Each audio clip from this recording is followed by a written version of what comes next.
We've talked about substitutes, we've talked about threat of new entrants. The next thing we're going to talk about is the power of buyers.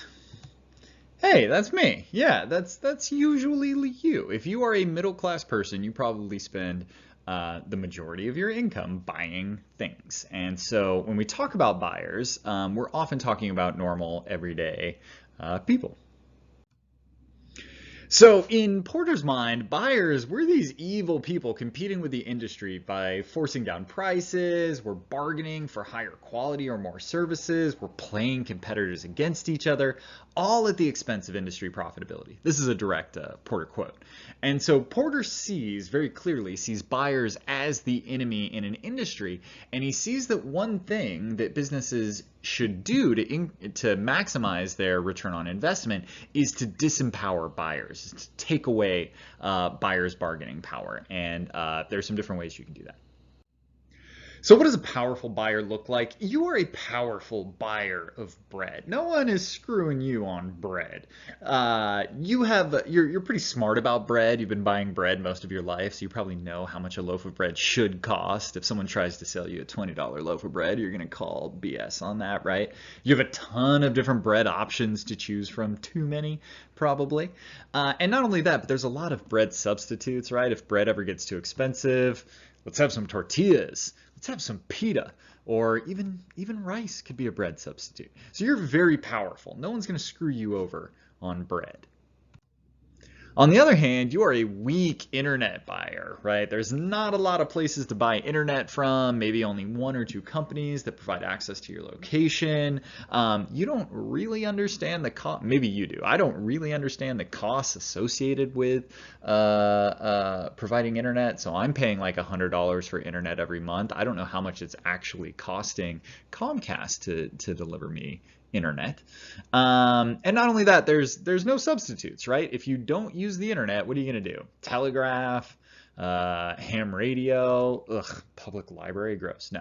So you really have no substitutes for internet. You don't know how much it costs, and there's not a lot of options to get it from. So you're a weak internet buyer. And this is, of course, what Michael Porter wants. When you look at the internet service provider industry, that's exactly what Michael Porter wants.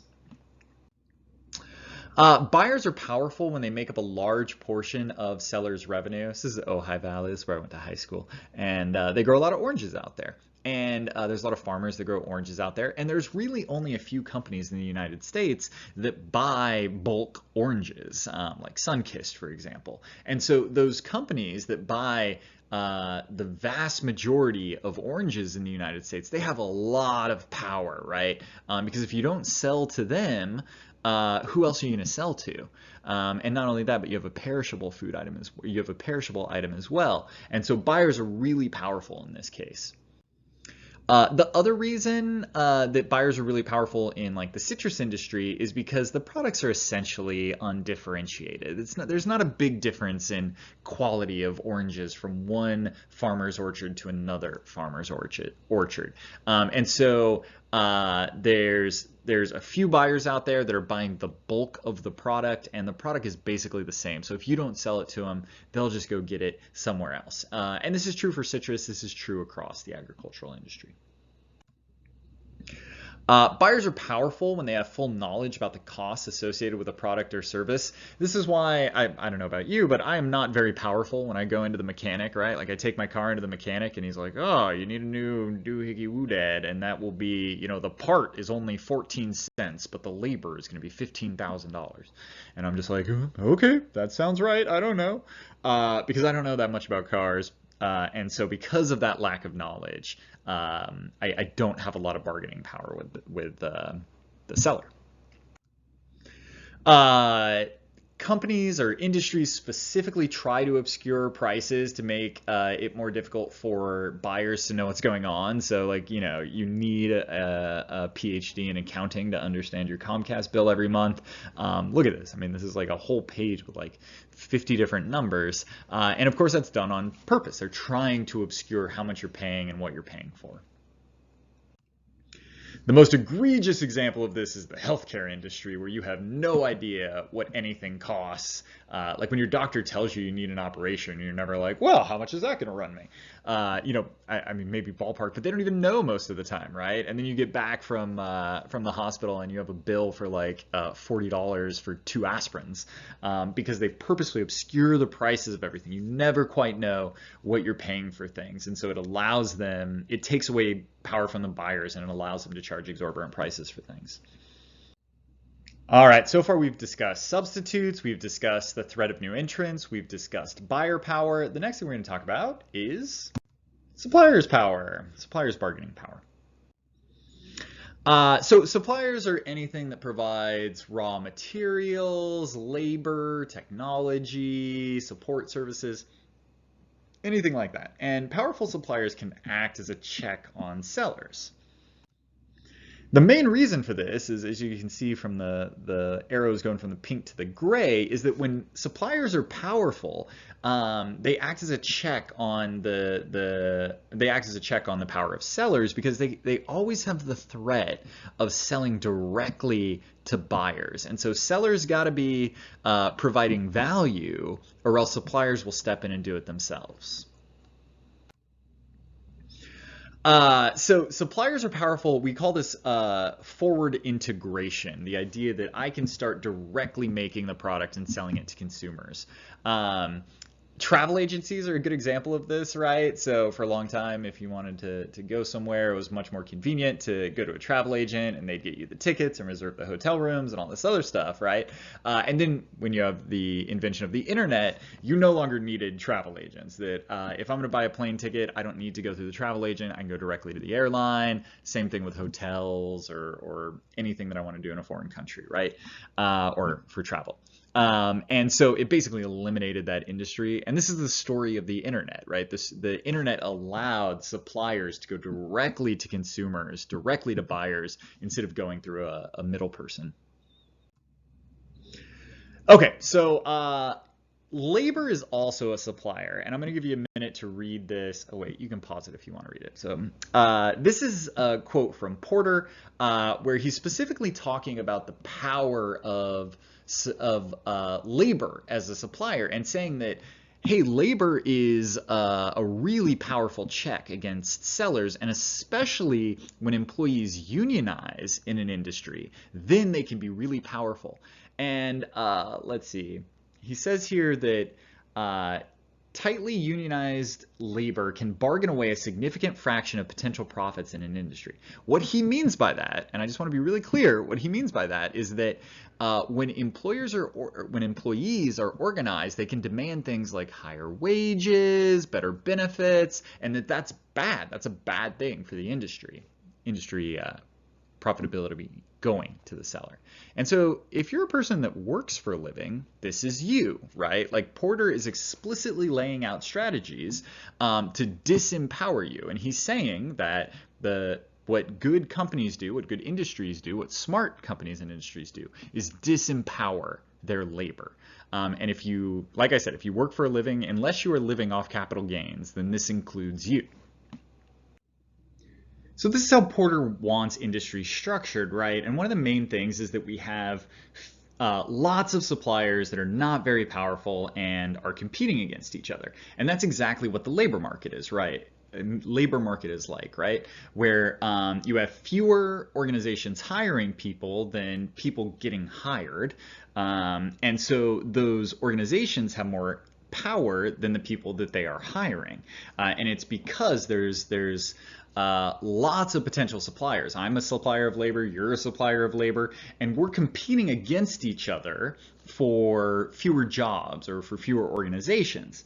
And so this is great for the sellers. Now, what suppliers can do, what labor suppliers can do, is band together to make themselves more concentrated.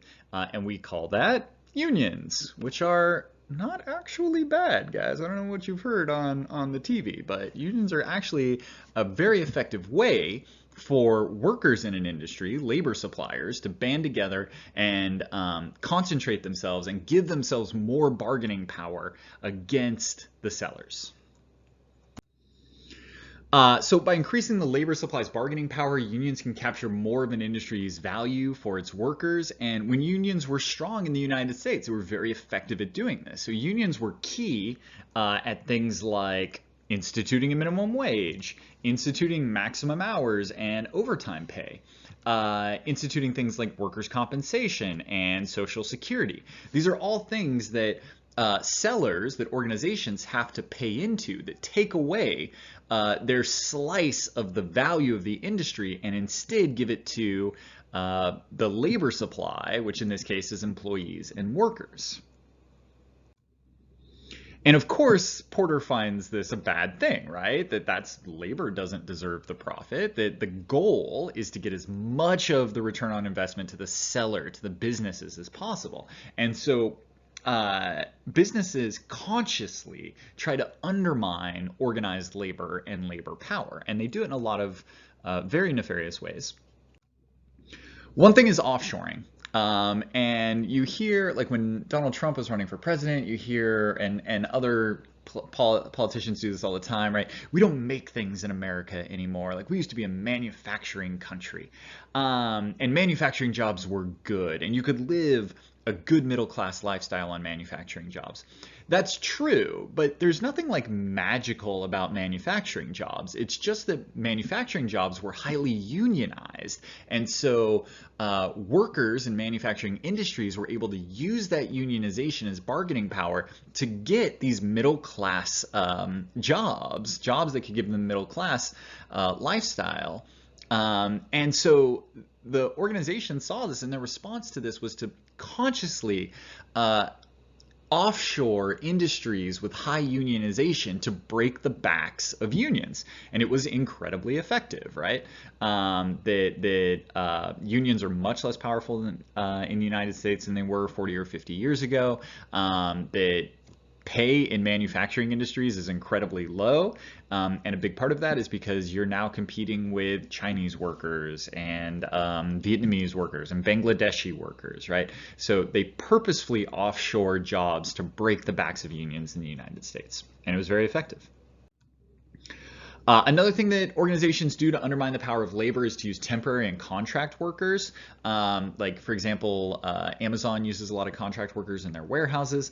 And when you constantly have people coming in and out, it's really hard to unionize. It's really hard to collectively bargain for more of that slice of the value from the industry. And then also when you're a contract worker or a temp worker, you just don't have a lot of job security, right? So it's really easy to fire you if you speak up. Businesses use undocumented workers to avoid unionization. Undocumented workers are often in kind of precarious life situations, right? They're always at risk of being deported. And so they're not likely to get together, to band together and speak up against their employers. And then finally, businesses use government regulation to make labor organization difficult or impossible. So there's actually a lot of laws that make it really difficult to organize labor and to unionize. One of them is this Supreme Court ruling called Janus. And it's this guy, Mark Janus, who was a public school teacher, and he's like, hey, I don't want to be in the union. I shouldn't have to pay union fees if I don't want to be in the union. And everyone's like, yeah, I mean, that at first blush, that sounds really intelligent, right? You shouldn't have to be in a union. Having a job shouldn't be dependent upon being in the union or not. What that actually looks like, though, my girlfriend is a second grade teacher in the Oakland Unified School District, and they went on strike in February. And so she's part of the union, and union fees cost about $1,000 a year. And so she's paying that $1,000 a year. She was off of work for a week for striking, so she missed that week of pay for that. And it was, for her, it was a very costly thing. Now, one of her coworkers is like, I don't want to be a part of the union. And so she's like, $1,000 a year is too much. So she doesn't pay her union fees. She didn't strike, so she got paid that week that my girlfriend did strike and lost her pay for that. And yet, that person who's not a part of the union gets all of the same benefits as my girlfriend who is in the union. So the strike was ultimately successful. A lot of the things they won were better conditions for students, so like smaller class sizes, more support services on campuses. my girlfriend's non-union coworker gets to benefit from all of those things. They got a raise in pay, which the non-union worker gets to benefit from, and they also got a strike bonus, which was basically supposed to make up for the money they lost while they were striking. And again, the non-union worker that didn't strike got that bonus as well. So she actually ended up with more money than the union workers who struck, and who forced the school district for these benefits. And so you have, so while, yeah, it kind of at first blush, it sounds like you shouldn't have to be a part of a union if you want to work somewhere. The consequence of that is that you have people who are not contributing to a system that is advocating for them and that is creating benefits for them. And so this is just one example. Janus applies to all public workers, federal workers, or public workers, sorry. There are other laws like right to work laws, and again, right to work, that sounds so good. But what those laws really do is make it really difficult or nearly impossible to organize people, because why am I going to stick my neck out and strike? Why am I going to lose money striking when it doesn't matter? I'm going to get, if you guys win, I get the benefits either way. And if you lose, then hey, I'm glad I didn't stick my neck out. And so regulation like this really undermines the ability of labor to unionize in the United States. All right, so far we're talking about the 5 forces that influence how the ROI in an industry is split up. So far we've talked about substitutes, we've talked about the threat of new entrants, we've talked about buyer power and supplier power. The last thing we'll talk about is intensity of competition between sellers. So this point. So again, when you hear people talk about capitalism, they're like, oh, competition's great. And you hear business leaders talk about, oh, we want competitive free markets, like let competition decide. And yet intensity of competition in an industry undermines return on investment in that industry. And what Porter lays out is like, actually, we don't, if you're a seller, you don't really want a competitive industry. Let's see. Okay, so this is, again, a Porter quote. I'll give you a second to read it. And I just want you to pay special attention to that very last line. Thus, firms are mutually dependent. That businesses in an industry are not actually competing with each other. They are dependent upon one another to maximize the share of value that goes to them as a collective whole. And this is a Porter quote. So some forms of competition are highly unstable and quite likely leave the entire industry worse off from the standpoint of profitability. So competition, actually not that good. If there are a few firms of equal size and power, it creates instability because they're prone to fight each other and have the resources for sustained and vigorous retaliation. So one of the worst situations is when you have 2 really powerful sellers in an industry. They're of equal power and they're fighting against each other. And because they're so powerful, they're really hurting each other. An example of this, kind of the most striking example of this right now, is Uber and Lyft. It's an industry where there's basically 2 main sellers in that entire industry, right? And they're both incredibly powerful. They both have really big war chests, and they're both operating at a loss right now, right? They're both selling their service for less than it costs to provide. And the reason they're doing that is they're trying to undercut each other. And so because you have these 2 powerful businesses, these 2 powerful sellers that are competing against each other, it's really undermining industry profitability. And again, that's really great for the consumer though, for the buyer though. Like it costs like, man, sometimes I pay like $4 to go like 10 miles on an Uber or a Lyft, right? And so it's bad for Uber and Lyft, but it's good for the buyers. And of course, Porter doesn't like that. Another bad situation for sellers is when there's a lot of different sellers of equal power, and Porter uses these terms Mavericks. That, oh man, how these businesses try and go and make money over the other businesses, right? When really they're mutually dependent. They should be playing nice together. So an example of this is like the restaurant industry. I have a thing with the restaurant industry. It seems like the worst business to ever get into. I have no idea why anyone would ever want to own a restaurant. But like in downtown San Rafael, you have dozens of restaurants that you can go to, and they're all competing for your business, right? And so you've got places like Indian Cha. There's the place on 4th Street that gives away free meals on the Wednesday before Thanksgiving. And it's like, if you're a competitor, what are you supposed to do, right? Like, you can't offer your product for less than free. You can't start like paying people to come with your product. So that would be a Maverick, right? They're ruining industry and profitability for everyone. Okay, so this is what Porter wants. He wants a highly concentrated industry where there's only a few sellers and they're all powerful, but it's clear which one is the most powerful. And he says specifically, leaders can impose discipline as well as play a coordinative role in the industry.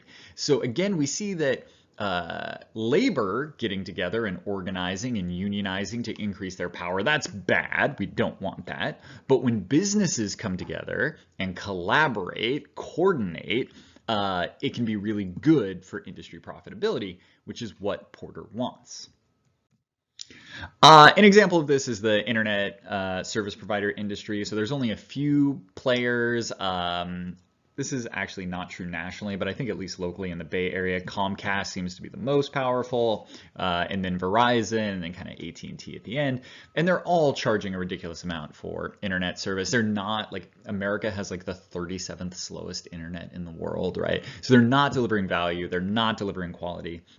And they're charging exorbitant rates for it. And the reason they can do it is because they have this coordinative role. They have this discipline in the industry where they're all kind of wink, wink, nod, nod. We're all going to charge way too much for our internet service and not provide very high quality.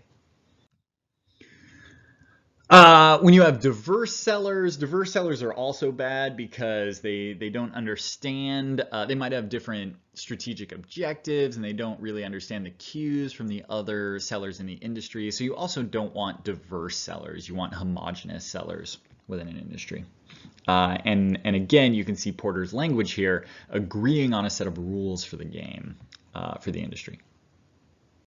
All right, so that is Michael Porter's 5 forces model, and essentially it's the idea that there are 5 major forces in an industry. Remember, we're not doing a business analysis, we're doing an industry analysis, and there are 5 forces within industries that influence how return on investment is split up amongst the key players. Economists, when they want a perfectly competitive industry, they want weak sellers, lots of sellers competing against each other, more powerful suppliers that pose a meaningful threat of forward integration, and then really concentrated and powerful buyers that can bargain for more value. Really easy for buyers to leave the industry and go to substitute, so there's low switching costs, and low entry barriers, so new entrants can always come in, entrepreneurs can always come in and challenge existing sellers within an industry. What Porter described as sellers is wanting is this, where you have a few very powerful sellers, but clear power hierarchy amongst the sellers so that they can coordinate together. One can institute discipline in the field. You have lots of suppliers that are weak, lots of buyers that are weak. There are high entry barriers, so entrepreneurs cannot come in and challenge existing sellers. There's high switching costs, so buyers cannot change to substitutes. And it's difficult for suppliers to forward integrate to buyers.